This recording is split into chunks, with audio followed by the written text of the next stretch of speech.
Je suis le docteur Christian Ledorz, donc j'ai été pendant une quinzaine d'années cancérologue, radiothérapeute en Bourgogne.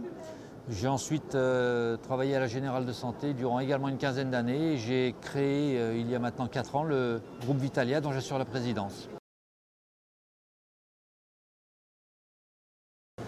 Je pense qu'on va principalement avoir tout d'abord une professionnalisation qui est nécessaire et qui va être de plus en plus obligatoire dans un monde qui est de plus en plus complexe, de plus en plus contraint. On a vraiment un métier qui est de plus en plus difficile avec des nouvelles contraintes réglementaires, des contraintes économiques, financières, tarifaires, des contraintes médicales, des contraintes au niveau des ressources humaines, au niveau de la démographie médicale.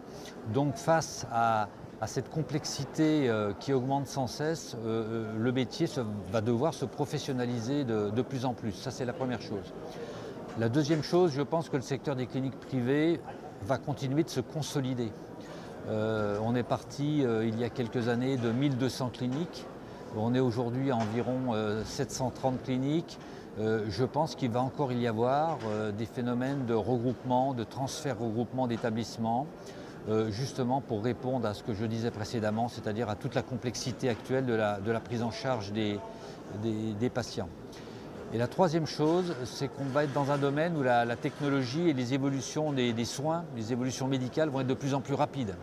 Donc il va falloir avoir une faculté et une capacité d'adaptation extrêmement active, extrêmement rapide, donc être extrêmement réactif. Donc je crois que la capacité pour chacun de nos établissements à suivre les évolutions et à s'adapter va être un des enjeux majeurs.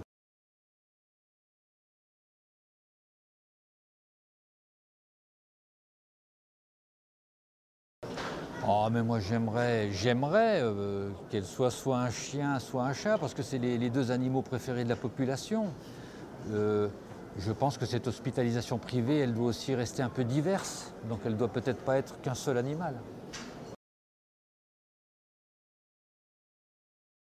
Si c'était un instrument de musique, ça serait un orchestre, parce que je crois que la plus grande complexité de notre métier, du métier de directeur d'établissement par exemple, ou de président de groupe comme je suis, c'est de coordonner les acteurs, c'est-à-dire l'ensemble des professionnels de santé, les médecins, nos collaborateurs. Et le premier devoir et la première qualité qu'on demande à notre métier, c'est d'être dans la capacité de faire cette coordination. Si c'était un végétal, je crois qu'il faut que de plus en plus nous ayons les qualités du roseau, notamment avec l'administration et les contraintes que nous avons, c'est-à-dire savoir un peu plier de temps en temps sans rompre, parce que le roseau à terme se redresse toujours.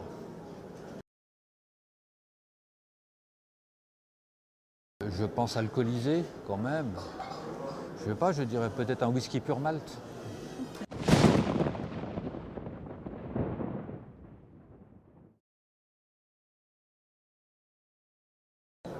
Le seul problème de la sécurité sociale aujourd'hui, c'est son problème de financement. Nous connaissons de nombreuses solutions pour améliorer tous ces problèmes de financement. Il faut une meilleure organisation en général de tout le système.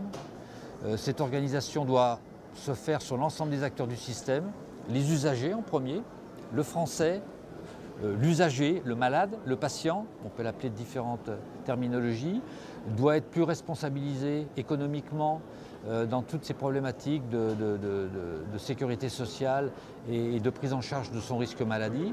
Les professionnels de santé, notamment les médecins, doivent également être plus responsabilisés dans ce système. Ils sont quand même ceux qui prescrivent, ceux qui indiquent les thérapeutiques, ceux qui les mènent à bien. Et puis enfin, il faut que le système hospitalier, et bien sûr hospitalier public, mais aussi hospitalier privé, se réorganise. Il faut qu'on soit en perpétuelle démarche d'amélioration des organisations, c'est-à-dire que c'est une démarche qui est permanente. Je pense qu'aujourd'hui, tous les acteurs, les usagers en premier, mais aussi les professionnels de santé, mais aussi les secteurs opérateurs de soins, c'est-à-dire l'hôpital public comme les cliniques privées, souhaitent qu'il persiste un régime de sécurité sociale qui garantisse à chaque Français la prise en charge de risques. Alors après, on peut discuter petits risques, gros risques, il peut y avoir des variantes, il peut y avoir des évolutions, mais globalement, l'ensemble des acteurs souhaitent le maintien d'un système d'assurance, de protection sociale, et que ce système se fasse par une solidarité à la fois transgénérationnelle et de l'ensemble des Français.